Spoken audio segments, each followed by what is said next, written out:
and I just couldn't fly to Prague for this event. But anyhow, I hope it's okay. I hope you can hear me. I know it's very late. Unfortunately, I have timed the slideshow, so there's nothing we can do to really pace it up. I hope you can spare with me a few moments, and I'm just going to go through some of the work.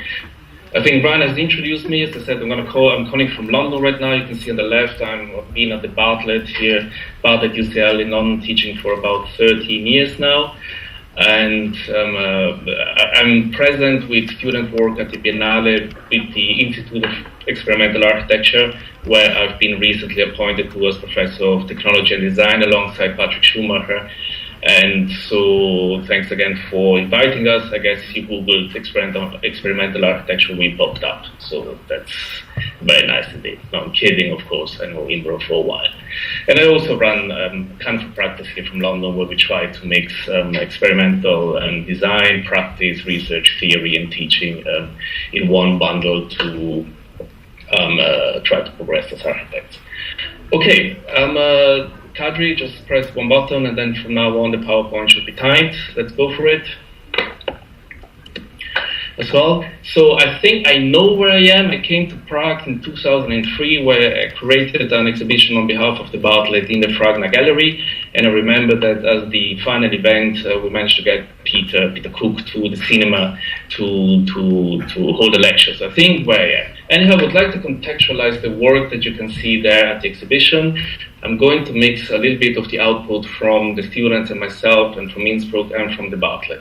A few things have happened since there, especially 3 books where some of the contents, the ideas and the theories have been contextualized. You saw the AD on exuberance that came out 3 years ago, and this book, which I've been working on for the last decade, which is going to be coming out at the end of this year. So hopefully you can find it attractive and useful. It's called Digital Poetics. Why? As you can see there, I think we live in a total mediatic and digital society. These are 2 images, not for my students. One on the left is a Japanese otaku. The one on the right, you can see a student where it shows how much we are intimate with the computer, but also how much we can risk to be totally absorbed by digital technologies, to the danger that actually we lose context from the real environment and the place and the environment where we are going to place architecture.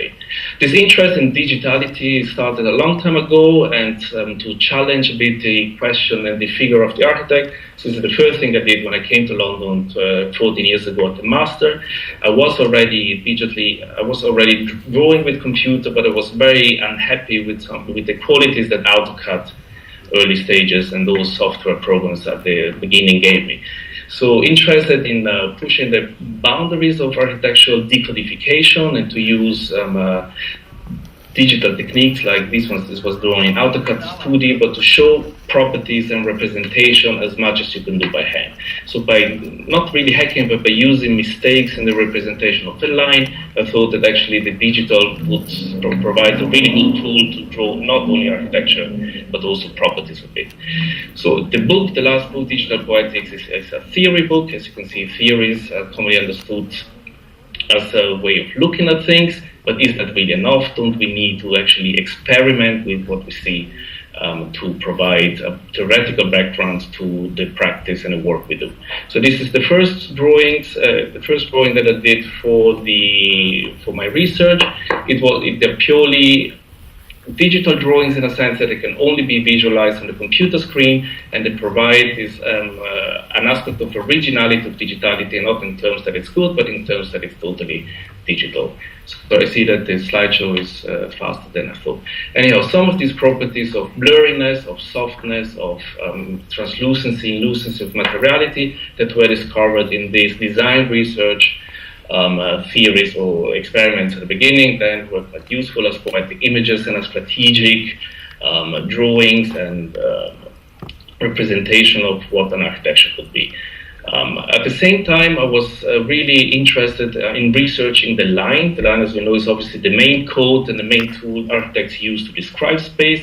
Unfortunately, it's an element that describes a boundary, so a wall, and a roof or whatever it is. So what would be a question if the line is not an agent of division, but it's actually an agent of interfacing, of dividing. What if the line becomes architecture? What if boundaries are a priori blurred, and objects and architecture and spaces are not a definition of things that are divided from the environment but actually become environment. So these are 2.5 dimensional drawings, so they're purely 2D created drawings. They're not images, as we'll see later. They're vector drawings, so they're digital drawings as being vector, not pixel. They can be measured, they can be changed, they can be addressed. And they began at some point where the conversation was what could happen after the blob. So if the blob was, and obviously it's a dangerous territory now since Greg just spoke, but what if we consider objects or architecture not as enclosed and finite elements, but they're jungle, so they're an array of entities and are constructed through multiplicities of multitude of things. So these are not animated or not scripted drawings. They were just drawings that are so complex in 2D that the software had to build them up layer by layer. Again, original drawings in the sense that once they will be printed on paper, they would lose some of the quality. So the experiment, as you could see, etymologically, it comes from periri, which obviously links back to periculum, danger, also to peran, which is to experience. So experiment and experience to me are very closely linked, and this is also the way that I consider digital theories. These are not necessarily static, but they actually can be used to be integrated into responsive, intelligent, dynamic system. In this particular brief under the topic that architecture must breathe, which means with my new position as a professor in a sense of building construction and technology, I would like students to understand that the environmental control is as important than the structural and material control of architecture. So understanding that air is part of an architectural design as much as a brick could be. I call it soft HOPA, soft technology. Of course, it hints at the far more advanced research into soft robotics that happens at MIT and other institutions around the world, but it's also about gaining some skills in technology, about having actually, as you can see here, models that are not only representative for illustration of technology, but what technology is really handled and incorporated into architectural design. Again, to me, this proximity between what's the digital and the user, whether it's the building, the environment, whether it's the body, and in some sense also the urban scale, or whether it's a kit of electronics and a student. I think this proximity and almost at some point intimacy that I would like myself and my students and my colleagues to engage with is of enormous importance.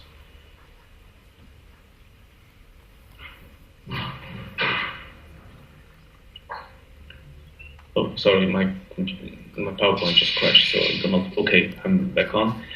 As you can see here, I'm quite happy I'm quite happy actually about the decision that we introduced these relatively ambitious programs to first-year students, because I think it's a generation of students that, of course, are fully digitally savvy, mediatically interconnected, and I think there's a great potential in there to actually not necessarily talk about what a digital tool can do, because it's so much ingrained in everyday life and in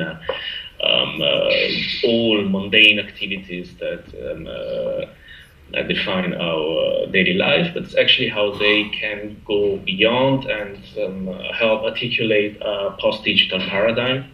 I've written it down in the mission statement of the exhibition. I think a post-digital paradigm is important to be articulated. It relates to new materialism, which I understand as this necessity that architecture has to become more intelligent, also to revisit some of the the ways we build architecture.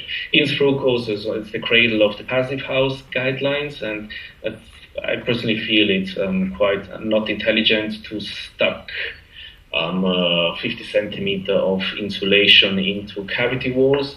What if this insulation is extroverted and becomes a new urban topology surface that we can use to ornament, articulate, become more intelligent, ergonomic, and more adept to the way we use cities these days? And some of the prototypes that you saw earlier on actually relate to that. On a second stage, and this is the robotic forming research, which is also represented on the screen, deals with kind of how a stupid material like foam in a tube can, through a bit of material science, or not even science, but playing with materiality, and but at the same time with quite relatively controlled robotic processes, can become into something which is far more intelligent. It's self-structural. If you can see here, it behaves in a very similar way than natural materials that grow and exist in nature. And we think it's a great potential to rediscovering architectural production through different understanding of materials and robotic prototype. Of course, I think there should be a movie now, Kadri, of the robotic forming. Can you show that, please?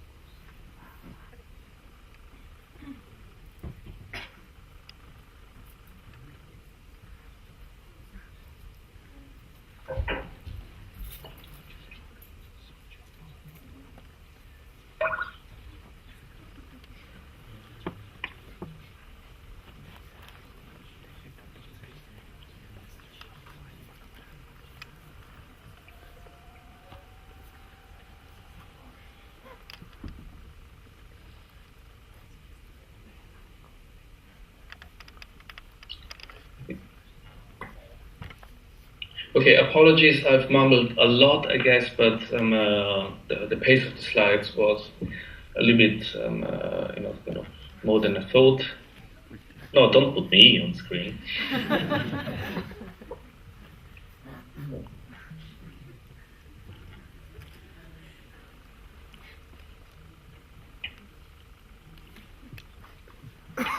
Can you see it on your screen?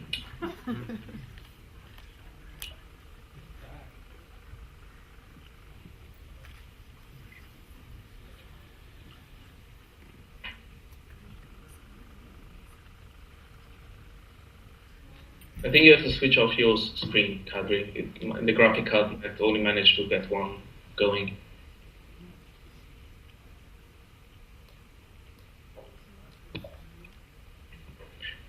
Anyhow, I think... Marjan? Yeah? Can I make a proposition? Yeah, I think that's it. I think it's a bit difficult to get the movie going. And I think everybody was pretty impressed by what you showed, and I think the speed of your talk put some adrenaline in the system of all your of the audience. So I think I can't hear you very well, I'm afraid. Okay, I go closer to the computer. Hadley? Yes. Okay, if you wanna, I think that's it for me. If you wanna, you can have the movie, playing at the back. It's just, it's kind of a quick recording of this workshop we ran at Smart Geometry, which just happened to be here at the Bartlett some time ago, and shows these robotic forming experiments where we use, again, with first students. I think it's important that they play with the bots. Where we try to investigate how we can create this amorphous, so how we can transform this amorphous material form into something more intelligent, structural, architectural through the implementation of our multi-robotic system. I think that's it. thank you very much. Apologies, I can't hear you, Ryan, unless you shout into the computer. So what about now? Can you hear me now? Can you hear me now? No. Yes. Yeah. Thank you very much for your presentation. I think everybody is pretty impressed, and I think that was also a very splendid ending for this super interesting day. Thank you very much. Okay, Rainer, thank you very much. Yeah? Thank you. Bye-bye. Bye.